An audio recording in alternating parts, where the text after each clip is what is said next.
Sudah bersama dengan Bapak Inarno Jayadi selaku Kepala Eksekutif Pengawas Pasar Modal, Keuangan Derivatif, dan Bursa Karbon merangkap anggota Dewan Komisioner Otoritas Jasa Keuangan atau OJK. Apa kabar Bapak? Kabar baik, Iva. Terima kasih waktunya untuk CNBC Indonesia. Pak Inarno, kita ketahui kondisi global saat ini masih dipenuhi dengan ketidakpastian ya, mulai dari efek perang, kemudian era suku bunga yang masih tinggi hingga persiapan pemilu di Amerika Serikat. Dan tentunya di dalam negeri, di domestik adalah transisi pemerintahan begitu. Nah, seperti apa Anda melihat berkaitan dengan hal ini dan juga mungkin ketika kita refleksikan begitu ya kepada optimisme dari para pelaku pasar di dalam negeri ini juga masih cukup optimis. Kita melihat indeks harga saham gabungan juga terus menyentuh rekor all time high-nya. Pandangan dari OJK seperti apa? Oke, Iva, terima kasih atas pertanyaannya ya. Jadi kalau memang betul sekali ya, kita lihat daripada perkembangan indeks kita, optimisme terhadap pasar modal kita cukup baik saat ini ya. Seperti yang Iva katakan bahwasanya per Agustus sampai September ini kita juga sudah mencapai all time high record ya beberapa kali ya. Dan ini tentunya diantisipasi karena memang kita lihat bahwasanya di Amerika Serikat Fed Fund Rate juga sudah kelihatan ada indikasi untuk penurunan ya, dan juga BI rate juga kita harapkan ada penurunan sehingga kita harapkan bahwasanya ini akan cukup baik ke depannya ya. Tentunya memang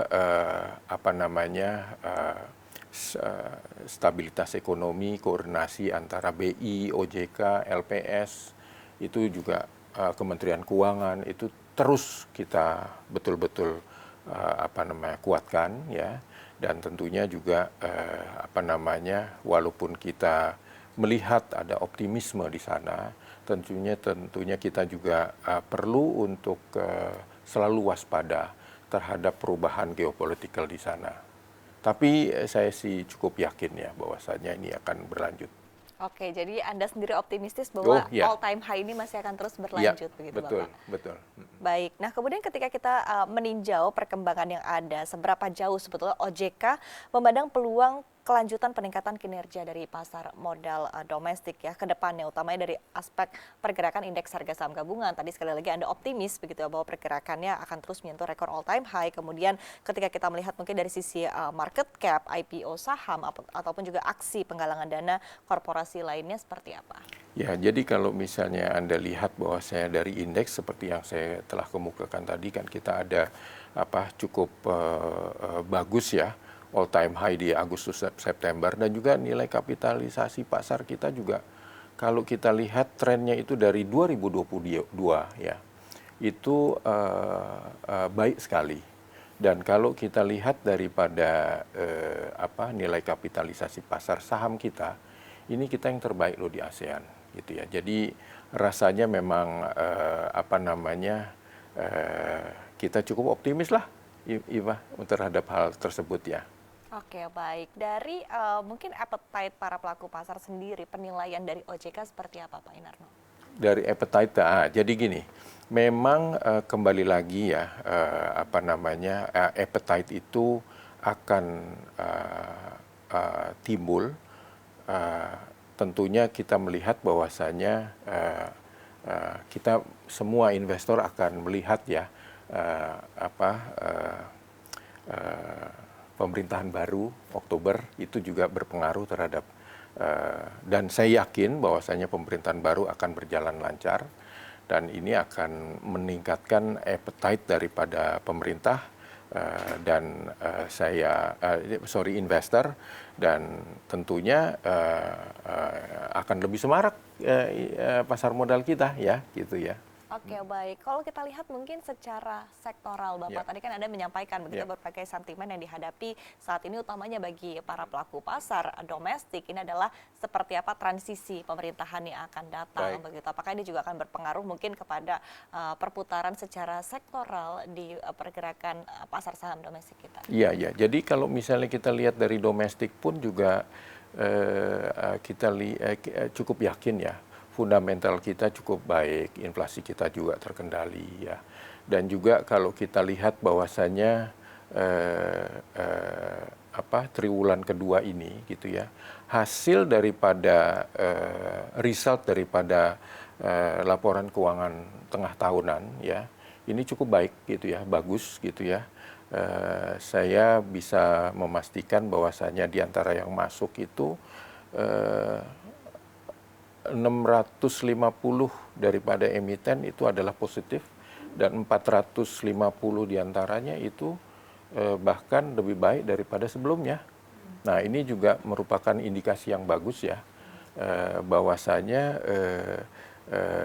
menggerakkan kepercayaan daripada investor terhadap pasar modal kita. Oke, baik. Artinya evaluasi dari OJK tadi berkaitan dengan kinerja perusahaan-perusahaan yang listed di bursa saham ini sudah cukup baik. Bagus gitu, ya, cukup baik. Oke. Kelihatan bahwasanya dari laporan keuangan triwulan 2 ini ada baguslah gitu ya. Ada peningkatan dari tahun-tahun sebelumnya. Oke, meskipun kondisinya juga penuh dengan tantangan saat tentunya ini. Tentunya ya, penuh dengan tantangan dan juga perubahan geopolitik antara Middle East bagaimana ya, lalu juga dengan Rusia dan Ukraine juga belum selesai gitu, election di Amerika gitu, itu juga merupakan tantangan-tantangan tersendiri. Baik, termasuk juga era suku bunga tinggi di sepanjang tahun 2024 ini dan juga perkiraan kapan The Fed akan mulai melakukan cutting rate begitu ya Bapak. Betul. Baik, nah berbicara berkaitan dengan tadi ya era suku bunga yang tinggi, kemudian juga ada indikasi semakin kuat bahwa The Fed mungkin akan segera memangkas suku bunganya begitu, sehingga era suku bunga tinggi ini juga diharapkan akan segera berakhir begitu, termasuk juga mungkin untuk di dalam negeri ya akan diikuti juga oleh Bank Indonesia. Nah, apakah ada antisipasi begitu jika berakhirnya era suku bunga tinggi maka memicu masifnya peralihan pencarian dana dari pasar modal ke sektor perbankan? Jadi gini, Iva, mungkin harus kita pahami bersama bahwasanya antara pasar modal dan juga perbankan itu adalah suatu complementary, ya, bukan suatu persaingan, ya. Nah, tentunya dengan adanya interest rate yang menurun, ini akan menggerakkan investor untuk masuk ke pasar modal. Ya kan? Nah, dan kalau kita lihat bahwasanya pasar modal itu memberikan kesempatan kepada korporasi untuk menggalang dana panjang, ya, struktur financing yang berbagai macam variasinya, baik itu menawarkan saham, obligasi, ya. Terus habis itu obligasi syariah, macam-macam ya. Dan kalau kita lihat bahwasannya investor saat ini itu juga lebih mengedepankan terhadap sustainable finance misalnya ya, ESG. Kita juga menawarkan ya produk-produk yang bersifat berkelanjutan ya. Tentunya seperti misalnya green bonds, lalu juga sustainable link bond dan sukuk ya syariah terhadap yang green gitu ya. Itu adalah tawaran-tawaran yang bisa kita berikan dari pasar modal yang ini merupakan appetite daripada investor saat ini. Ya, jadi memang nih mesti dilihat bahwasanya kita dengan perbankan itu bukan merupakan kompetitor. Kita adalah complementary terhadap itu. Baik, ya. Jadi saling melengkapi.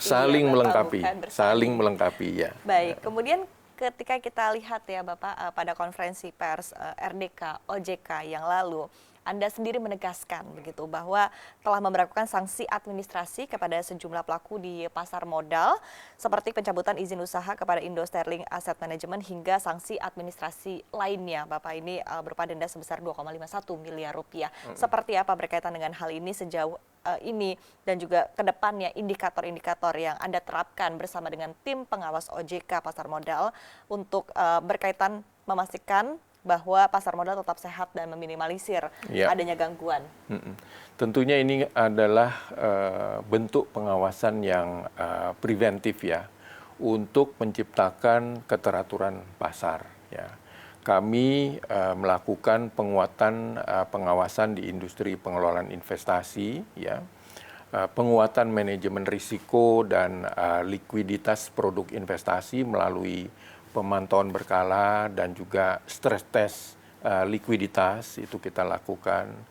Lalu juga pengawasan kinerja dan risiko manajer investasi itu kita perketat ya dengan regulasi baru yang segera akan terbit ya. Tentunya ini tidak hanya di manajer investasi, tetapi juga di perusahaan efek juga kita lakukan yang sama melalui risk-based supervision ya terhadap permodalan, manajemen risiko dan juga tata kelola ya. Tentunya apabila ada pelanggaran, kita akan memberikan suatu supervisory action dulu ya. Jadi untuk pembinaan ya, dan tentunya kalau misalnya lebih berat lagi kita akan memberikan sanksi terhadap sektor jasa keuangan, dan ini semuanya akan kita lakukan itu sebetulnya tujuan utamanya apa? Yaitu untuk perlindungan kepada investor ya. Di samping terhadap perusahaan efek, kita juga memberikan pengawasan ya IBA terhadap lembaga dan profesi penunjang ya. Tentunya pengawas di lembaga dan profesi, terutama profesi penunjang itu ada tidak hanya di OJK tapi juga di Kementerian Keuangan, notaris itu di Kumham. Kita melakukan koordinasi dengan mereka. Kalaupun ada pelanggaran-pelanggaran, kita akan ada pembinaan. Kalaupun berat juga mungkin kita akan memberikan sanksi. Sehingga law enforcement itu penting sekali. Buat apa? Untuk perlindungan terhadap investor. Ya. Oke, ya. baik. Satu lagi ya pengawasan terhadap emiten itu sendiri. Ya, termasuk di dalamnya untuk use of proceed ya misalnya ya. Use of proceed itu perlu banget untuk kita perhatikan buat apa ya proceed daripada IPO, apakah sudah sesuai dengan janji-janji di prospektus ya, dan juga keterbukaan informasi. Lagi-lagi itu semuanya untuk perlindungan kepada investor. Baik. Ya. Dan jika dalam periode pengawasan ini ada yang tidak sesuai begitu, langkah-langkah yang mungkin akan dilakukan oleh OJK ke depannya seperti apa? Ya, jadi ya seperti yang tadi saya sebutkan ya, pertama-tama kita adalah mengedepankan pembinaan dulu, supervisory action. Dan tentunya kalau misalnya pembinaan itu tidak diindahkan, ya tentunya law enforcement. Kita punya wewenang untuk itu. Ya, kita bisa memberikan sanksi administratif ataupun kita juga bisa memasukkan ke penyidikan ke DPJK gitu ya di kita gitu ya. Jadi itu merupakan pengawasan yang kita lakukan, dan tentunya ini kita berharap bahwasanya sektor jasa keuangan akan jauh lebih transparan, kredibel, dan juga quality-nya juga lebih baik ke depannya. Baik. Dan ini tujuannya untuk meningkatkan kepercayaan dari para pelaku pasar. Betul, begitu ya, Bapak? betul. Ya. Dan perlindungan investor. Betul. Baik.